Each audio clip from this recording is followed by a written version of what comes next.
محترم ناظرین و سامعین، السلام علیکم ورحمۃ اللہ وبرکاتہ۔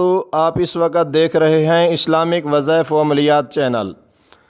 محترم ناظرین، اگر آپ نے ابھی تک ہمارے چینل اسلامک وظائف و عملیات کو سبسکرائب نہیں کیا تو ہماری آپ سے گزارش ہے کہ ہمارے اس چینل کو ضرور سبسکرائب کریں۔ محترم ناظرین، آج آپ کو ایک واقعہ سنانے لگے ہیں، خسارے کے سوداگر۔ اللہ تبارک و تعالیٰ نے بنی اسرائیل کے کسی شخص کو کسی ایسے بزرگ سے ملا دیا جو جس پتھر پر انگلی رکھ دیتا تھا وہ سونے کا بن جاتا تھا۔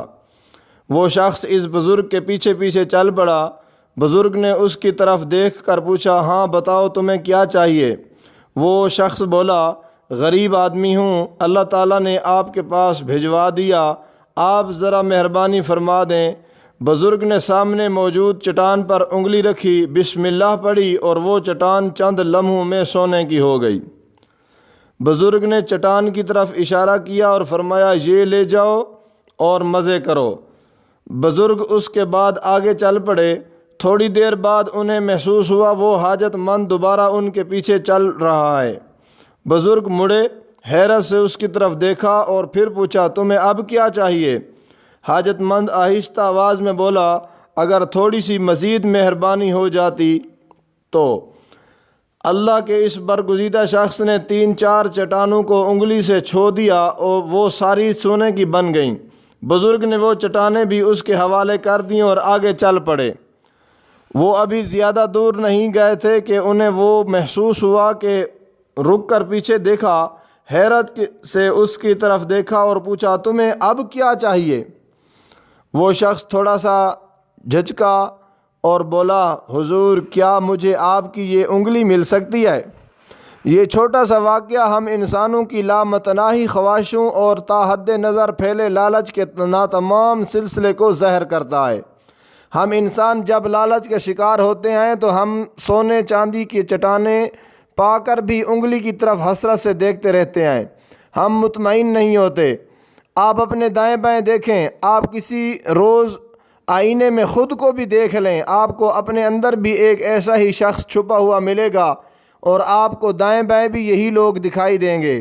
ہم انسان اللہ کے دلچسپ مخلوق ہیں۔ ہم جب لالچ کے بل میں داخل ہوتے ہیں تو چیونٹیوں میں کوئی فرق نہیں رہتا، ہماری اور چیونٹیوں کی ایک ہی مثال بن جاتی ہے۔ ہم پوری زندگی اپنے سائز سے بڑی بڑی چٹانیں کھینچتے رہتے ہیں اور کسی روز لالچ کی کسی چٹان کے نیچے دب کر مر جاتے ہیں۔ لاہور کے میں ایک خاندان کو جانتا ہوں۔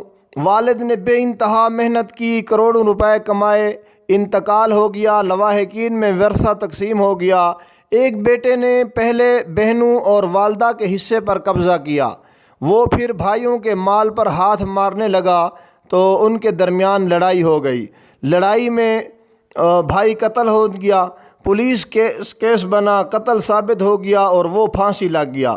جائیداد کا بڑا حصہ مقدمہ بازیوں میں ضائع ہو گیا، سارا خاندان رل گیا۔ وہ جائیداد آج بھی اللہ کی دھرتی پر زمین پر عبرت کی نشانی بن کر پڑی ہوئی ہے۔ میرے پاس اسلام آباد کے ایک ارب پتی تاجر آئے، پوری زندگی مال جمع کرنے میں صرف کر دی، دن دیکھا اور نہ رات دیکھی۔ صبح فیکٹری جاتے تھے اور آدھی رات کو واپس آتے تھے۔ بچے کب پیدا ہوئے، کب بڑے ہوئے، کب کالجوں اور یونیورسٹیوں سے نکلے وہ نہیں جانتے تھے۔ بچوں کی شادیاں بھی بزنس پارٹنرشپ کے طرح کی گئی۔ آخر میں جب سونے کی چٹانیں گنتے گنتے تھک گئے تو سر اٹھا کر دیکھا، پتہ چلا یہ پوری دنیا میں اکیلے ہیں۔ اولاد ہے لیکن یہ سر سے پاؤں تک اجنبی ہیں۔ 7.5 ارب کی اس دنیا میں کوئی ایک بھی شخص ایسا نہیں جسے یہ دوست کہہ سکیں۔ بیوی کو بھی دور ہوئے برسوں ہو چکے ہیں اور ان کی صحت بھی ان سے مکمل طور پر بچھڑ چکی ہے۔ وہ گھبرا کر میرے پاس آ گئے، مگر وہ دولت کی چٹان کو دھکیلتے دھکیلتے اتنے دور آ چکے تھے کہ اب قافلے سے ملاقات ناممکن تھی۔ میں نے ان سے عرض کیا، آپ کے پاس اب خیرات، فلاح انسانیت اور خدمت کے سوا کوئی آپشن نہیں بچا۔ آپ اپنی آدھی دولت اللہ کی راہ میں خرچ کر دیں، آپ کو سکون مل جائے گا، ورنہ دوسری صورت میں یہ سفر رہے گا خاک چھاننے کے سوا کچھ ثابت نہیں ہوگا۔ وہ واپس گئے، فلاح و بہبود کے کام شروع کرنے کی کوشش کی، لیکن بری طرح ناکام ہو گئے۔ کیوں؟ کیونکہ انہوں نے 40 برس کی پروفیشنل لائف میں پیسہ کمانے کے سوا کچھ نہیں سیکھا تھا۔ چنانچہ جب وہ پیسہ ہاتھ سے نکلتا تھا تو ان کے دل پر ضرب پڑتی تھی۔ نتیجہ یہ نکلا، ہارٹ اٹیک ہوا اور وہ دفتر میں اپنی کرسی پر بیٹھے بیٹھے انتقال کر گئے۔ اولاد نے لاش سرد خانے میں رکھ دی اور جائیداد کے لیے لڑنا شروع کر دیا۔ یہ لاش بعد ازاں عزیز رشتہ داروں نے دفن کی، اولاد جنازے میں بھی شریک نہیں ہوئی۔ وراثت کی لڑائی 3 برسوں سے جاری ہے۔ وہ ساری زندگی جو تنکے جو پتے جمع کرتے رہے تھے، وہ آج کل گلیوں میں اڑتے اور بکھرتے نظر آ رہے ہیں۔ میرے پاس چند دن قبل ایک دوست تشریف لائے، وہ بہت دکھی تھے۔ میں نے وجہ پوچھی، وہ بولے میں نے ایک کمرشل پلاٹ کا سودا کیا تھا۔ پلاٹ کی پاور آف اٹارنی مالک کے داماد کے پاس تھی۔ وہ صاحب اور ان کی بیگم جلدی سے جلد ٹرانسفر پر زور دے رہے تھے۔ میں نے جیسے تیسے رقم جمع کی اور پلاٹ ٹرانسفر کرانے کے لیے LDA کے دفتر چلا گیا، لیکن ٹرانسفر کے وقت عدالت کا آرڈر آ گیا۔ پتہ چلا کہ پلاٹ کے اصل مالک پچھلی رات انتقال کر گئے ہیں۔ انتقال کے بعد پاور آف اٹارنی غیر مؤثر ہو گئی اور جائیداد وراثت میں چلی گئی۔ پلاٹ کی ٹرانسفر رک گئی۔ میرے دوست کے بقول میں LDA میں کھڑا تھا۔ پلاٹ کے بیچنے والے میاں بیوی ایک دوسرے سے لڑ رہے تھے۔ بیوی خاوند پر چڑھ دوڑی تھی۔ اس کا کہنا تھا میں تمہیں کتنے دنوں سے کہہ رہی تھی کہ پلاٹ ٹرانسفر کرا دو، ابا جی کی طبیعت ٹھیک نہیں ہے، وہ زیادہ دن نہیں نکال سکیں گے، مگر تمہارے کانوں پر جوں تک نہیں رینگی، اب تم مزے کر لو۔ خاوند میری طرف دیکھ کر پریشان ہو رہا تھا اور میں سوچ رہا تھا یہ کیسی بیٹی ہے، اس کا والد انتقال کر گیا لیکن یہ پلاٹ کو رو رہی ہے۔ میں نے کانوں کو ہاتھ لگایا اور میں واپس آ گیا۔ میں نے آج فیصلہ کیا میں اب مزید کوئی پراپرٹی نہیں خریدوں گا تاکہ کل میرے بچے بھی میری لاش رکھ کر جائیداد کے لیے ایک دوسرے سے دست گرباں نہ ہوں۔ وہ خاموش ہو گئے، میں بھی سن کر دکھی ہو گیا۔ یہ چند واقعات ہیں، آپ بھی اگر دائیں بائیں دیکھیں گے تو آپ کو بھی ایسے سینکڑوں ہزاروں واقعات یاد آ جائیں گے۔ آپ کی زندگی میں بھی ایسے ہی بے شمار لوگ ہوں گے جو پوری زندگی چٹانوں کو سونا بنانے والی انگلیاں تلاش کرتے رہے، جو سونا اور چاندی اکٹھا کرتے رہے اور آخر میں اولاد کے ہاتھوں ذلیل ہو کر مر گئے۔ ان کی ساری زندگی خاک چھاننے میں ضائع ہو گئی۔ اب آپ یاد کریں، دولت زندگی کے لیے ہوتی ہے، زندگی دولت کے لیے نہیں۔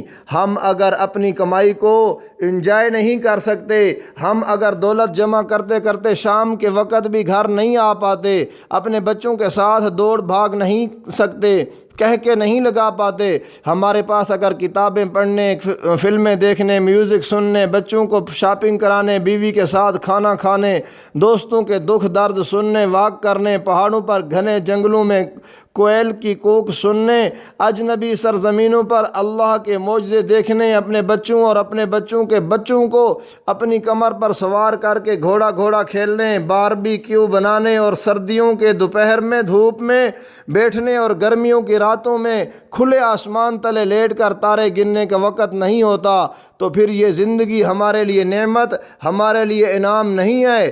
ہم پھر زندگی کے نام پر قید با مشقت بھگت رہے ہیں اور وقت کے جیلر نے ہمیں نوٹ گننے اور سونا تولنے کی ذمہ داری سونپ رکھی ہے۔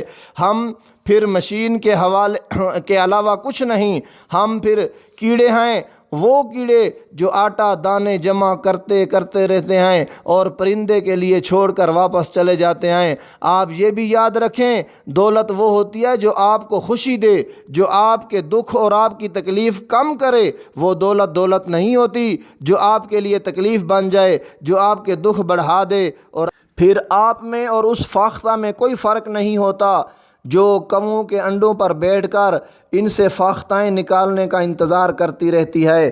پھر آپ میں اور اس شخص میں بھی کوئی فرق نہیں ہوتا جو کیکر پر انگور کی بیل چڑھا کر صاف ستھرے انگور توڑنے کی کوشش کرتا رہتا ہے۔ یہ یاد رکھیں، زندگی ایک انعام، ایک نعمت ہے۔ دنیا کا ایک اوسط مرد 7.5 ارب بچے پیدا کر سکتا ہے، لیکن قدرت ان 7.5 ارب بچوں میں سے صرف 3-4 کو اپنے سورج کے نیچے آنکھ کھولنے کی اجازت دیتی ہے۔ باقی بھی پیدا ہو سکتے ہیں، یہ بھی بڑے بڑے جنس ہو سکتے ہیں، مگر اللہ انہیں ٹھہرنے اور پیدا ہونے کی اجازت نہیں دیتا، لہٰذا وہ زندگی کی نعمت سے محروم رہتے ہیں۔ اللہ ہمیں پیدا کرنے کے بعد ہم پر مزید مہربانی فرما کر ہمیں رزق اور خوشحالی سے بھی نوازتا ہے، لیکن کتنے احمق، کتنے نالائق نکلتے ہیں، ہم اللہ کی اس نعمت کو دولت جمع کرنے میں ضائع کر دیتے ہیں۔ ہم پوری زندگی وہ انگلیاں تلاش کرتے رہتے ہیں جو چٹانوں کو چھو کر انہیں سونا بنا سکتی ہیں۔